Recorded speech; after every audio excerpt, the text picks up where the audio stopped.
સદગુરુ મહારાજની જય. સત્ય સનાતન ધર્મની જય. આત્મા રૂપી સર્વેમાં એક છે, અહીંયા બાંધ્યો છે વર્ણાવરણીનો વાડો. ઊંચ નીચ ઉત્તમ મધ્યમ સર્વને ઉતરવાનો છે એક જ આરો. નાનક કહે એને નિરખો રે, આ ભીળો બેઠો એને ભાળો. સર્વે સંતો મહંતો ભક્તો જ્ઞાની હંસો અને જિજ્ઞાસુ આત્માઓને સર્વેને વંદન સાથે જય ગુરુ મહારાજ. આજે સંત કબીર સાહેબની એક ખૂબ જ જાણીતી અને સમાજને બહુ મોટો એકતાનો સંદેશ આપતી સાખીને મતિ અનુસાર સમજવાનો પ્રયત્ન કરવો છે. પણ જ્યારે સાક્ષીને સમજ્યું છે ત્યારે પ્રથમ એવો પ્રશ્ન મનમાં જાગ્યો કે સાક્ષી એટલે શું? તો આમ તો આપણને બધાને સાક્ષી એટલે શું એની ખબર જ છે, બધા જાણીએ છીએ. પણ જ્યારે કોઈ સાક્ષીની વ્યાખ્યા કરવાનું કહે ત્યારે આપણી પાસે એના શબ્દો ન હોય એવું બને છે. માટે પહેલાં સાક્ષીની વ્યાખ્યા સમજી લઈએ, પછી મૂળ સાખી આપણે જે સમજવાની છે એના ભાવની વાત કરીએ. તો સાક્ષી શબ્દ છે ને એ સાક્ષી પરથી આવ્યો છે. અને સાક્ષી એટલે જે જાતે જોયેલું હોય, જાતે જાણેલું હોય, જાતે અનુભવેલું હોય અને એમાં ખાલી કલ્પના ના હોય પણ કંઈક અનુભવની નક્કર વાત હોય. સંતો જે કહે છે ને એ સાંભળેલું જ્ઞાન નથી કહેતા, એ વાંચેલું તત્વ નથી કહેતા, પણ એ અનુભવેલું સત્ય છે. અને એ અનુભવોને જ્યારે તેઓ બહુ ટૂંકમાં બે જ પંક્તિમાં કહી જાય ને ત્યારે સાખી બને છે. આમ ઉપલી દ્રષ્ટિએ આપણને સાખી અને શ્લોક એ બે સરખું લાગે, પણ એમાં ઘણો તફાવત છે. શું તફાવત છે? તો શ્લોક જે છે ને એ શાસ્ત્રમાંથી આવે છે, પણ સાક્ષી જીવનના અનુભવમાંથી ઉદ્ભવે છે. અને શ્લોકને સમજવા માટે બુદ્ધિ જોઈએ, જ્યારે સાક્ષીને સમજવું હોય ને તો હૃદય જોઈએ. શ્લોક પર જ્ઞાન સરસા થાય, એક કલાક સુધી એક શ્લોક ઉપર ચર્ચા કરવી હોય જ્ઞાનની તો થઈ શકે. જ્યારે સાક્ષી તો ચિંતન કરવા માટે હોય છે. એવું સાક્ષીનું સ્વરૂપ છે. અને આજે આપણે કબીર સાહેબની એવી એક સુંદર મજાની સાક્ષીને સમજવાનો પ્રયત્ન કરવો છે. અને એમાં જે કાંઈ નાની મોટી ભૂલ રહે, ત્રુટિ રહે, ખામી રહે તો એ બધી મારી હશે, પણ આપ મોટું મન રાખીને ક્ષમા કરશો. અને મારી મતિ જ્યાં ન પહોંચી હોય એ બધું પછી તમારી મતિથી સમજી લેજો. મને મારી મતિ પ્રમાણે જેટલું સમજાશું એટલું સમજાવ્યું. તો જોઈએ કબીર સાહેબની સાખી શું કહેશે. સાખી કે કબીર કુવા એક હૈ પનહારી હૈ અનેક. કબીર કુવા એક હૈ પનહારી હૈ અનેક. બર્તન ભયે ન્યારે ન્યારે પાણી સબ મેં એક. કબીર સાહેબે બહુ અઘરી અને ચિંતન માગી લે ને એવી વાત હાવ ઓછા શબ્દોમાં કહી દીધી છે. એમણે આ વાસ્તવિકતાને સમજાવવા માટે કથા નથી કરી, લાંબો તર્ક નથી કર્યો કે બહુ મોટો સત્સંગ પણ નથી કર્યો, પણ જીવનનું સત્ય ખુલ્લું કરીને મૂકી દીધું છે બે જ લીટીમાં. આ સાખી આપણને બહારથી હાવ સાદી અને સરળ લાગે છે, કારણ કે શબ્દો જેવા લોક જીવન સાથે વણાયેલા છે. કૂવો ને પનહારી, બર્તન ને પાણી, પણ અંદરથી જુઓ તો એમાં આખું આત્મજ્ઞાન, સાક્ષીભાવ અને એકતાનું તત્વ સમાયેલું છે. તો આપણે પહેલાં સાક્ષીના શબ્દોને સમજીશું અને છેલ્લે પછી સાક્ષીનો સળંગ ભાવ અને તત્વાર્થ સમજીશું. હવે એક એક વાક્યને આપણે લઈ અને સમજીએ. તો પહેલા વાક્યમાં શું કીધું છે કે કબીર કુવા એક હે. તો આ વાક્યમાં 3 શબ્દોને સમજવાના છે. એક તો કબીર, કૂવો અને એક. તો કબીર એટલે કબીર સાહેબ, અનુભવી અને જ્ઞાની સંત. કબીર એટલે અનુભવથી બોલતી ચેતના. આ સાક્ષી ભાવથી બોલાયેલું વાક્ય છે. બીજું કૂવો. તો કૂવો એટલે પાણીનો કૂવો, અને અહીં કૂવો એટલે પરમ તત્વ સમજવાનું છે. પરમાત્મા, બ્રહ્મ, શુદ્ધ ચેતના, આત્મસ્ત્રોત, જેમાંથી બધા જીવો જીવન રસ મેળવે છે. અને એક હે. તો એક હે એટલે કે એક જ છે, અને એક જ છે એટલે સત્ય, એમાં દ્વૈત નહીં, એક જ. પરમાત્મામાં કોઈ ભેદ નથી, અને પરમાત્મા ભૂત ભવિષ્યનો કે વિષય નથી. તે અત્યારે અહીં હાજર જ છે, સદા વર્તમાન જ છે. કબીર સાહેબ કહે છે કે કૂવો એક જ છે, એટલે કે પરમ તત્વ પરમાત્મા, ચેતના કે આત્મા એક જ છે. પછીનું વાક્ય શું છે કે પનિહારી હે અનેક. તો પનિહારી અનેક છે. આ વાક્યમાં 2 શબ્દો સમજવાના છે. એક તો પનિહારી અને અનેક. તો પનિહારી કોને કીધી? તો પનિહારીનો સામાન્ય અર્થ પાણી ભરનારી સ્ત્રી એવો થાય આપણી લોકભાષામાં. પણ અહીં આપણે પનિહારીનો અર્થ જ્ઞાન દ્રષ્ટિએ જીવ, સાધક, માનવ એવા અર્થ સમજવાના છે. અને ઘણા સંતો પનિહારી એટલે સુરતા પણ કહે છે. હવે અનેક. તો અનેક એટલે ઘણા. ઘણા પણ શું? તો એમાં રૂપ, નામ, સ્વભાવ, સંસ્કાર અનેક, પરંતુ એ બધા ઉપરના સ્તરે છે. પછીના વાક્યમાં કીધું છે કે બર્તન ભયે ન્યારે ન્યારે. તો આ વાક્યમાં આપણે 3 શબ્દો સમજવાના છે. બર્તન, ભયે અને ન્યારે ન્યારે. તો બર્તન એટલે પાણી ભરવાનું પાત્ર, વાસણ ટૂંકમાં. પણ અહીં જ્ઞાન દ્રષ્ટિએ શરીર, મન, બુદ્ધિ, ઓળખ, જાતિ, ધર્મ આ બધા પાત્ર સમાન છે, એ સ્વરૂપ નથી. હવે ભયે. તો ભયે હિન્દી શબ્દ છે, ગુજરાતી અર્થ થાય થયા એવો થાય છે. અહીં જ્ઞાન દ્રષ્ટિએ જન્મ લીધો, અગર તો ઘડાયું, પણ જે બન્યું છે એ તો બદલાવાનું છે, એ અવિનાશી નથી. હવેનો શબ્દ છે ન્યારે ન્યારે. તો ન્યારે ન્યારે એટલે અલગ અલગ, જુદા જુદા. અને જ્ઞાન દ્રષ્ટિએ બહારથી ભેદ દેખાય છે, પણ જે ભેદ દેખાય છે ને એ ભેદ રૂપનો છે, તત્વનો નથી.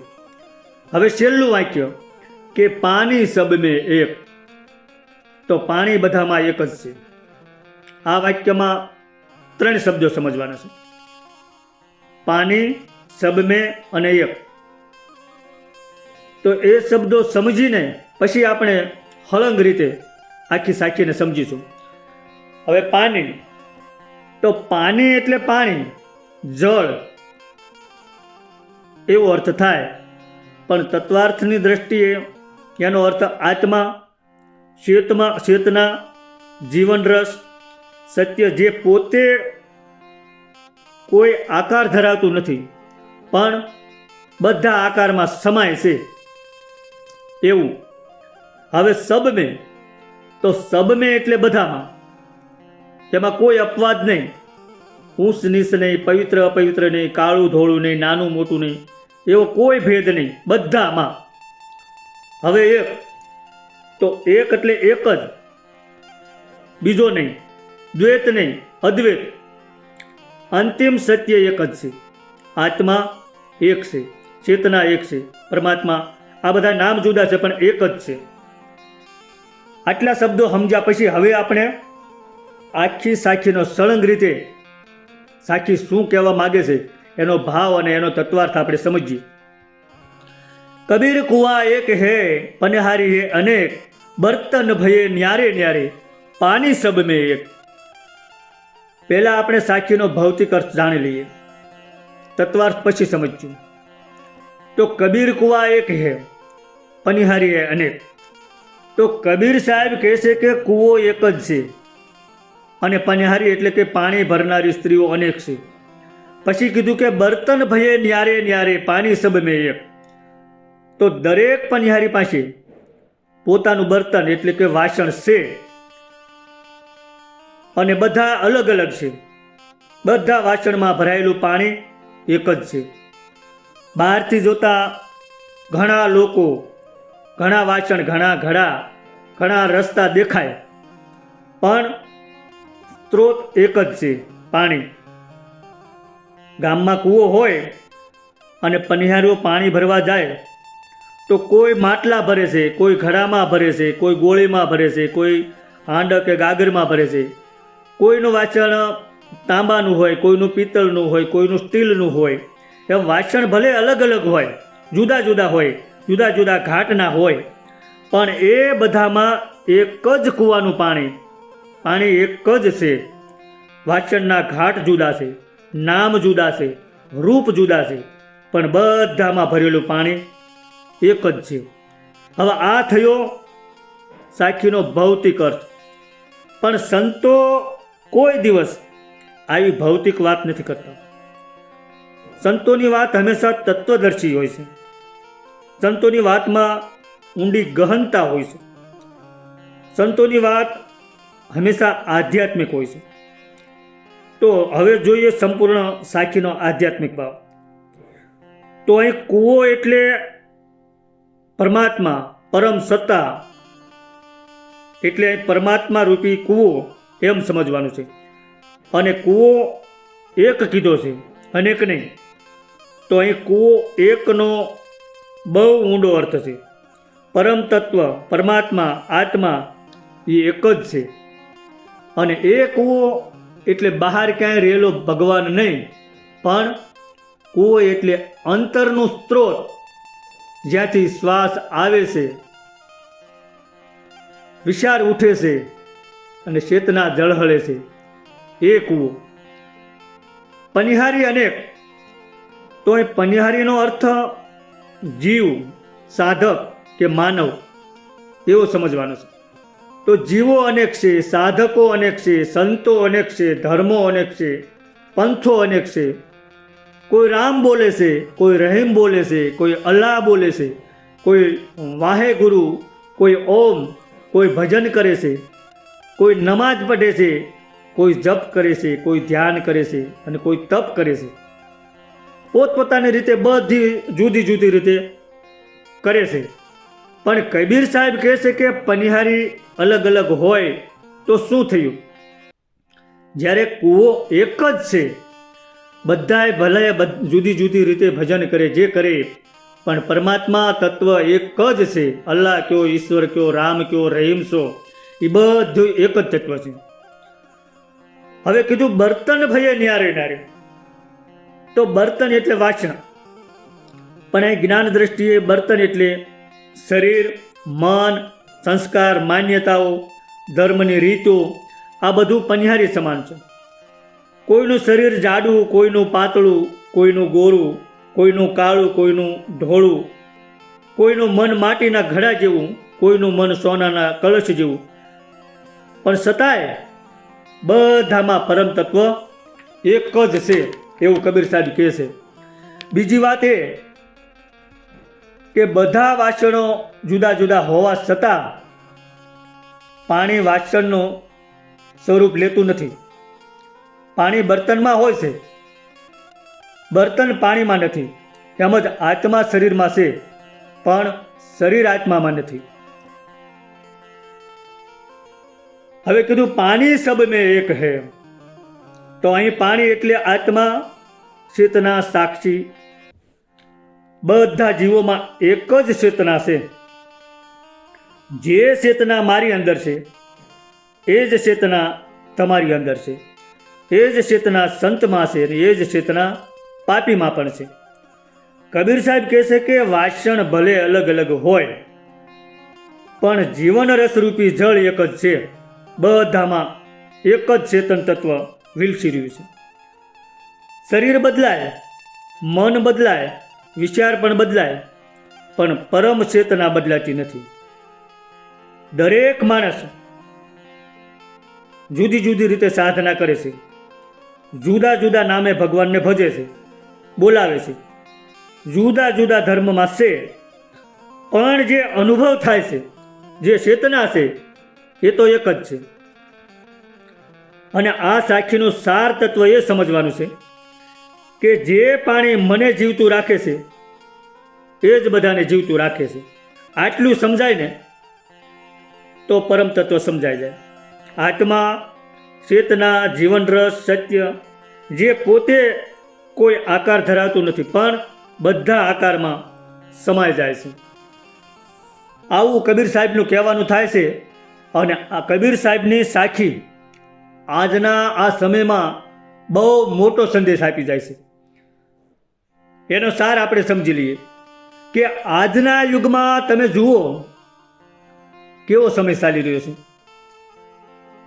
ધર્મના નામે ઝઘડા થાય, પંથના નામે વિભાજન થઈ જાય, જાતિ, કોમ, સંપ્રદાય આ બધું સમાન એક માનવ જાતિ હોવું જોઈએ, એના બદલે એના નામે જ વધારે ઝઘડા થઈ રહ્યા છે. આ બધા ઝઘડા થાય છે તે બધું બર્તનની ઓળખાણ છે, પાણીની ઓળખ નથી. તો અહીં કૂવો જુઓ, પનિહારી નહીં, સત્તા જુઓ, સ્વરૂપ નહીં. આત્મવિચાર કરો. બર્તન બદલાવાનું નથી, દ્રષ્ટિ બદલાવાની છે. જ્યારે સાધક જોઈ શકે કે મારી અંદર જે જીવતું છે એ જ બધામાં જીવતું છે, ત્યારે અહંકાર ઓગળે અને ત્યારે દ્વેષ ઓગળે. કોઈ સંત કહે કે આત્મા, કોઈ કહે સાક્ષી, કોઈ કહે શબ્દ વિનાની શાન, કોઈ કહે અવિનાશી પદ. નામ જુદા છે પણ અનુભવ એક જ છે. જેને આ પાણીનો સ્વાદ આવ્યો એ પછી બર્તન પર લડે નહીં, ઝઘડે નહીં. ખરેખર લોકો અત્યારે ધર્મ માટે લડે છે પણ ધર્મ માટે મરે છે પણ ધર્મ માટે જીવતા નથી. એટલે કબીર સાહેબ કહે છે કે એક કૂવો, અનેક પનિહારી અને બધામાં એક જ પાણી. આ સમજ જો આવી જાય ને તો એ જ હાચી ભક્તિ છે. આ સમજ જ જ્ઞાન છે અને આ સમજ જ મુક્તિ છે. અને જે દિવસે માણસ બર્તન તરીકે નહીં પણ પાણી તરીકે જીવશે ને એ દિવસે ઝઘડાઓ આપમેળે શાંત થઈ જશે અને ઊંચ નીચ, જ્ઞાતિ, જાતિ આ બધા ભેદ તૂટી જશે. કબીર સાહેબ આવો આ સાખીમાં આપણને સમજાવી જાય છે. અને મારી મતિ પ્રમાણે મેં વાત કરી છે. આમાંથી જે કાંઈ ઘટતું હોય એ આપની સમજથી સમજી લેજો. સદગુરુ ભગવાનની જય.